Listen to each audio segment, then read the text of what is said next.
Hi everyone, welcome to my channel Rishi village vlogs. ఇప్పుడు మీ అందరికీ చూపించబోయేది simple lunch box recipe veg pulao and aloo kurma. దానికి కావాల్సిన పదార్థాలు ఒకసారి చూద్దాం. మీల్ మేకర్, బంగాళదుంప, పచ్చిమిర్చి, ఉల్లిపాయ, ఇంకా మనకి టమాటా ఒకటి, పుదీనా, కొత్తిమీర అవన్నీ కట్ చేసి క్లీన్ చేసుకుని పక్కన పెట్టుకుని ఒక హండీ తీసుకుని దానిలో నెయ్యి వేసుకుని ఆయిల్ వేసుకుని వేడి చేసుకున్న తర్వాత పలావ్ సరుకులన్నీ వేసేయాలి. కొంచెం తక్కువగానే పడతాయి. అవి ఫ్రై అయిన తర్వాత లైట్గా సిమ్లో పెట్టి ఫ్రై చేసుకోండి.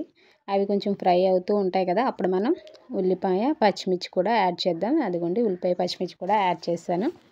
అవి కొంచెం ఫ్రై అవ్వాలి. కొంచెం సిమ్లో పెట్టుకుని మగ్గితే బాగుంటుంది. అవి ఫ్రై అయ్యేటప్పుడు మనం పుదీనా, కొత్తిమీర అవన్నీ ఉన్నాయి కదా, అవన్నీ వాష్ చేసుకోవచ్చు. అది ఫ్రై అయిన తర్వాత కొంచెం ఉల్లిపాయ, పచ్చిమిర్చి ఫ్రై అవుతున్నాయి కదా, ఈలోపు మనం వెజిటేబుల్స్ యాడ్ చేసుకోవచ్చు. బంగాళదుంప, క్యారెట్, మీల్ మేకర్ నేను యాడ్ చేశాను. అవన్నీ కొంచెం సిమ్లో ఫ్రై చేసుకుంటే టేస్ట్ బాగుంటుంది. హైలో పెట్టడం కంటే సిమ్లో పెట్టుకుని మగ్గిస్తే అవన్నీ చక్కగా ఆ ఫ్లేవర్స్ అన్నీ చక్కగా ఆ ఆయిల్లో ఫ్రై అవ్వడం వల్ల చాలా బాగుంటుంది. నేను ఒక టమాటా యాడ్ చేస్తున్నాను. మీరు ఇంకా మిగిలిన వెజిటేబుల్స్ వేసుకోవచ్చు. బీన్స్, గ్రీన్ పీస్ అవన్నీ యాడ్ చేసుకోవచ్చు. ఇంకా టేస్టీగా ఉంటుంది. కొంచెం అల్లం వెల్లుల్లి పేస్ట్ నేను ఇంట్లో తయారు చేసిందే వేస్తున్నాను. అల్లం వెల్లుల్లి పేస్ట్ వేసిన తర్వాత అది కూడా ఫ్రై చేసుకోవాలి. నేను కొంచెం బిర్యానీ మసాలా కూడా యాడ్ చేశాను. అది కూడా యాడ్ చేసిన తర్వాత కొంచెం కర్డ్ వేస్తాను. కర్డ్ వేస్తే అవన్నీ చక్కగా సిమ్లో కర్డ్ యాడ్ చేయడం వల్ల మిగిలిన ఫ్లేవర్స్ అన్నీ బ్యాలెన్స్డ్గా ఉంటుంది. అందులో కొంచెం పులుపు ఉండడం వల్ల ఇప్పుడు మనం పుదీనా, కొత్తిమీర కూడా యాడ్ చేసుకుని అవన్నీ ఫ్లేవర్స్ అన్నీ వాటికి పట్టేలాగా సిమ్లో పెట్టుకుని ఫ్రై చేసుకోవాలి. మిగిలిన ప్రాసెస్ అంతా సేమ్. ఇంకా అవి మగ్గిన తర్వాత ఒకసారి తిప్పుకుంటూ ఉండాలి. కింద ఆల్రెడీ అల్లం వెల్లుల్లి పేస్ట్ యాడ్ చేసామంటే మనం మామూలుగానే అవి గిన్నె అనేది అడుగడుతుంది. అవి అడుగంటకుండా మనం కలుపుతూ ఉండాలి.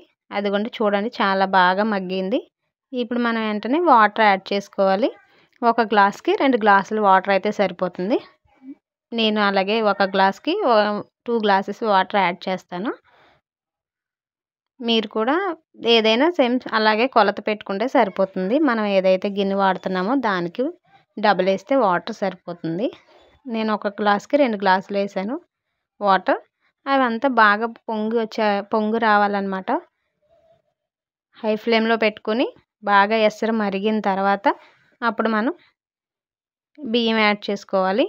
కొంచెం సాల్ట్ యాడ్ చేశాను. నేను సాల్ట్ కంటే కల్లుప్పు యాడ్ చేస్తే బాగుంటుంది. నేను కల్లుప్పు యాడ్ చేశాను. తొందరగా కలుస్తుంది. ఎసరు కూడా బాగా మరిగింది. మనం ఇంకా బియ్యం యాడ్ చేసేసుకోవాలి.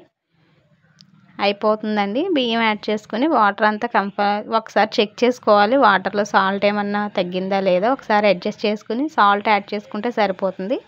లాస్ట్లో కొంచెం నిమ్మకాయ పిండితే మనకి వెజ్ పులావ్ రెడీ అయిపోతుంది.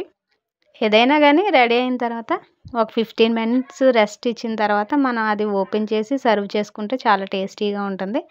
అవంతా సెట్ అయితే బాగుంటుంది. ఫ్లేవర్స్ అన్నీ వెంటనే తినే కంటే ఒక 10 మినిట్స్ 15 మినిట్స్ అలా వదిలేసిన తర్వాత మనం రైస్ సర్వ్ చేసుకుంటే చాలా బాగుంటుంది. అదిగోండి, నిమ్మకాయ కూడా యాడ్ చేశాను. మన రైస్ పొడి పొడిగా రావాలంటే వాటర్ కరెక్ట్గా ఉండాలి. మనం సిమ్ము, హై ఫ్లేమ్, లో ఫ్లేమ్ అడ్జస్ట్ చేసుకుంటే సరిపోతుంది. సిమ్లో పెట్టి ఉడికేటప్పుడు అదిగోండి బాగా ఎసరు కాగింది కదా, పొంగుతుంది రైస్. అదిగోండి, సిమ్లో పెట్టేస్తే కొంచెం పలుకుంది. ఆ వాటర్కి నేను సిమ్లో ఒక 5 నిమిషాలు దమ్ పెట్టేస్తే ఇంకా అన్నం అంతా సెట్ అయిపోతుంది. రెడీ అయిపోతుందండి. ఒక 5 మినిట్స్ అలాగే సిమ్లో పెట్టి మూత పెట్టి సిమ్లో పెట్టి వదిలేస్తే రైస్ రెడీ అయిపోయిందిగా వెజ్ పులావ్. ఇప్పుడు దీనికి కాంబినేషన్ మనం ఆలు కుర్మా చేద్దాం. ఫస్ట్ ప్యాన్ పెట్టుకుని కొన్ని పల్లీలు, నువ్వులు యాడ్ చేసుకోవాలి. అవి లో ఫ్లేమ్లో పెట్టుకుని కొంచెం పల్లీలు మగ్గిన తర్వాత నువ్వులు యాడ్ చేస్తే సరిపోతుంది. ఎందుకంటే నువ్వులు చాలా తొందరగా ఫ్రై అయిపోతాయి. అవి ఫ్రై అయిన తర్వాత పక్కన కర్రీ తీసుకునే ప్యాన్ తీసుకుని ఆయిల్ వేసి ఉల్లిపాయ, పచ్చిమిర్చి, నేను ఒక పెద్ద ఉల్లిపాయ ఒకటి తీసుకున్నాను, అది సరిపోతుంది. ఉల్లిపాయ, పచ్చిమిర్చి బాగా మగ్గాలి. కొంచెం ఇప్పుడు ఉప్పు, పసుపు కూడా యాడ్ చేసి అవి 2 కూడా ఫ్రై అయిన తర్వాత మగ్గిన తర్వాత కొంచెం అల్లం వెల్లుల్లి పేస్ట్ వేస్తాను అంతే. ఇందులో మసాలాలు ఏం వేయను. అల్లం వెల్లుల్లి పేస్ట్ వేసిన తర్వాత కలుపుకోవాలి. అది కూడా ఫ్రై అయిన వెంటనే మనం కారం యాడ్ చేసుకోవాలి. కారం కూడా కొంచెం పచ్చివాసన పోతే సరిపోతుంది. ఎక్కువ కారం వేసిన తర్వాత ఎక్కువ ఫ్రై చేస్తే మాడిపోతుంది. కర్రీ కూడా కలర్ చేంజ్ అయిపోతుంది.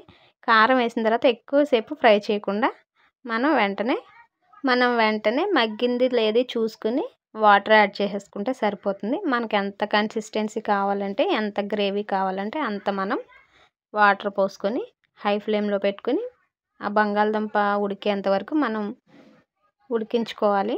ఉడికించుకున్న తర్వాత ఇందాక చూపించాను కదా, మన పొటాటో ఉడికేటప్పుడు మనం ఏం చేయాలంటే ఇందాక ఫ్రై చేసి పక్కన పెట్టుకున్న వేరుశనగ గుళ్ళు, నువ్వులు, దాంతోపాటు ఒక టమాటా, కొంచెం పెరుగు యాడ్ చేసి ఫైన్ పేస్ట్ లాగా మిక్సీలో పట్టుకొని మనం యాడ్ చేసుకోవాలి. అది గ్రేవీ బాగుంటుంది. కుర్మా కదా, నేను ఆలు కర్రీ చేయట్లేదు, కుర్మా చేస్తున్నాను. మిక్సీలో కొంచెం ఉంటే ఆ గ్రేవీకి కూడా కొంచెం వాటర్ యాడ్ చేసి నేను కర్రీలో వేసేస్తున్నాను. అప్పుడు మనకు కన్సిస్టెన్సీ ఎంత కావాలంటే అంత చూసుకోవాలి. ఉప్పు కారం ఏమైనా అడ్జస్ట్ చేసుకుంటే చేసుకోవచ్చు. ఇంకా అంతే అండి ప్రాసెస్. సింపుల్గా రెడీ అయిపోతుంది ఆలు కుర్మా, ఈజీ అండ్ టేస్టీ. దాన్ని లో ఫ్లేమ్లో కొంచెం మీడియం ఫ్లేమ్లో కొంచెంసేపు ఒక 5 మినిట్స్ 10 మినిట్స్ ఉడికిన తర్వాత కర్రీ కన్సిస్టెన్సీ తగ్గిపోతూ ఉంటుంది, దగ్గరకు వస్తుంది, ఎగిరిపోతుంది కర్రీ. అప్పుడు మనం లో ఫ్లేమ్లో పెట్టుకుని మనం సర్వ్ చేసుకోవడమే. చూడండి కర్రీ రెడీ అయిపోయింది. రెడీ అయిన తర్వాత కర్రీ అలా ఉంది. ఇంకా హ్యాపీగా వెజ్ పలావ్లోకి కర్రీ యాడ్ చేసుకుని తింటే చాలా బాగుంటుంది. ఒకసారి ఆలు కుర్మా ఇలా ట్రై చేసి చూడండి, చాలా టేస్టీగా ఉంటుంది. వెజ్ పులావ్ ఇంకా బంగాళదుంప కుర్మా చాలా టేస్టీగా ఉంటుంది. Thank you for watching.